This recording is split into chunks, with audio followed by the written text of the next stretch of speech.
साथियों, तरह तरह के फ्रॉड चल रहे हैं। लोगों के पास फोन आते हैं, ओटीपी बताने के लिए कहा जाता है और अकाउंट से पैसा कट जाता है। लेकिन बिना ओटीपी बताए भी यहाँ अकाउंट से पैसा कटा है चंचल प्रजापति जी का। कल इनके पास किसी का फोन आया और उसने कहा कि तरह तरह के प्रलोभन दिए, तो इन्होंने उनसे बात भी की। तो इनकी बातचीत के बाद ही बिना ओटीपी बताए इनके अकाउंट से हजारों रुपए कट गए। तो इस पूरे घटनाक्रम की आपको जानकारी देंगी चंचल प्रजापति जी। और हम आपको बताते हैं आप भी इस तरह के स्कैम से बचें, क्योंकि आपके साथ भी ये घटना हो सकती है और आपका आर्थिक नुकसान हो सकता है। मेरे पास परसों एक अननोन नंबर से कॉल आई थी।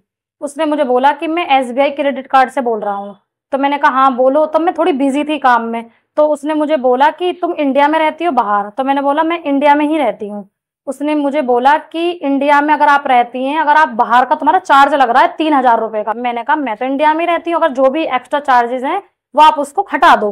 तो उसने मुझे बोला कि ठीक है हटा देते हैं, तुम अपने कार्ड की डिटेल डाल दो। मैंने कहा कहाँ डालनी है? तो उसने मुझे एक लिंक भेजा एसबीआई, उस पे एसबीआई कार्ड भी लिख रहा था। तो मैंने उस कार्ड पे अपने एसबीआई कार्ड की डिटेल डाल दी।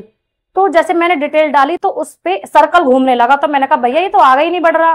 तो उसने बोला कि कोई बात नहीं, आप इसी पैन कार्ड से कोई दूसरा भी कार्ड यूज करती हैं? मैंने कहा हाँ मेरे पास एक फेडरल का स्कापिया की कार्ड है। तो उसने बोला कि अगर तुम्हारे पास स्कापिया की कार्ड है तो तुम इसकी भी डिटेल डाल दो। तो मैंने कहा आप तो एसबीआई से हैं और स्कापिया की कार्ड क्यों डिटेल डलवा रहे? तो उसने बोला कि नेटवर्क इशू की वजह से हो सकता है, आप दूसरे कार्ड की डिटेल डाल दो। मैंने वो दूसरे कार्ड की डिटेल डाल दी उसमें। जैसे ही मैंने कार्ड डिटेल डाला तो मेरे पास ओटीपी तो बहुत आए, बट मैंने एक भी ओटीपी उस बंदे को नहीं बताया। उसकी मेरे पास रात को 10:30 बजे तक कॉल आई थी। मतलब मैं नहीं समझ पाई कि ये कोई फ्रॉड है, कोई वैसा बंदा है, मेरे को नहीं समझ में आया। फिर मैंने अगले दिन, मेरा मन नहीं माना, मैंने कस्टमर केयर पे बात की एसबीआई वाले से। मैंने कहा कल एक बंदे का मेरे पास एसबीआई से फोन आया, क्या मेरे अकाउंट से ट्रांजेक्शन करने की कोशिश की गई है? तो उसने बोला जी मैम आपके अकाउंट से 31,240 रुपए की ट्रांजेक्शन करने की कोशिश की गई है। तो मैंने कहा मैंने तो कोई ट्रांजेक्शन नहीं की है। कि मैडम ये फ्रॉड होने के कारण हमने आपका कार्ड ब्लॉक कर दिया है।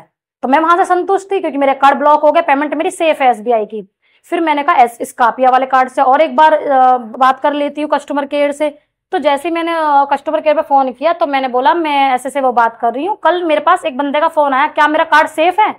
तो उसने बोला नहीं, आपकी कल 12 ट्रांजेक्शन हुई है। मैंने कहा 12 ट्रांजेक्शन? मैंने तो कोई ट्रांजेक्शन नहीं की है। मैंने तो समथिंग 5 मंथ पहले ही एक ट्रांजेक्शन की थी 50,000 रुपए की, वो भी यमुना टीवीएस से।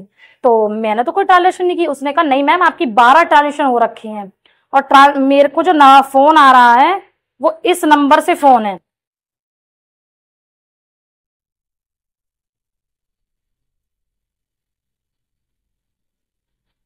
और जो मेरी ट्रांजेक्शन हुई है, ट्रांजेक्शन भी मेरी 12 ट्रांजेक्शन की गई हैं। जो मेरी पेमेंट है 12 पेमेंट टोटल 60,000 की मेरे अकाउंट से हैक कर ली गई है पेमेंट है ये सारी, जो कि मेरे को बिना ओटीपी के ये हैक किया गया। तो ऐसा तो फ्रॉड है ना। कार्ड वालों को ये सोचना चाहिए कि मैंने ओटीपी नहीं दिया, इस कम से कम एसबीआई ने कार्ड को लॉक किया तो ये भी तो अपना कार्ड लॉक कर सकता था ना, जब मैंने कोई ओटीपी किसी बंदे को नहीं दे रही हूँ और मेरे अकाउंट से वो ट्रांजेक्शन कर रहा है समथिंग। तो मैंने इसका मुकदमा सेक्टर 108 साइबर कमिश्नर रेट पे मुकदमा दर्ज कराया है। कल समथिंग 7:20 में मुकदमा मैंने दर्ज कराया है। बस मेरी यही है कि ये बंदा पकड़ा जाना चाहिए, क्योंकि ये तो मेरे साथ हुआ है, आगे किसी और के साथ भी हो सकता है। मेरे तो 60,000 की बात है, अगर बाई चांस मेरा कार्ड ये 1+ या 2+ होता तो मैं क्या करती? मेरे तो छोटे छोटे बच्चे हैं, तो मैं कैसे करूंगी या मैं क्या करूंगी इसमें? तो मेरा ये है कार्ड वालों से भी कि ये मेरी जो भुगतान है ये कार्ड वाले ही करें, क्योंकि मेरा कोई भी ट्रांजेक्शन मैंने नहीं की है। और ये मुकदमा जिसके खिलाफ मैंने लिखा है वो बंदा जल्द से जल्द पकड़ा जाए बस।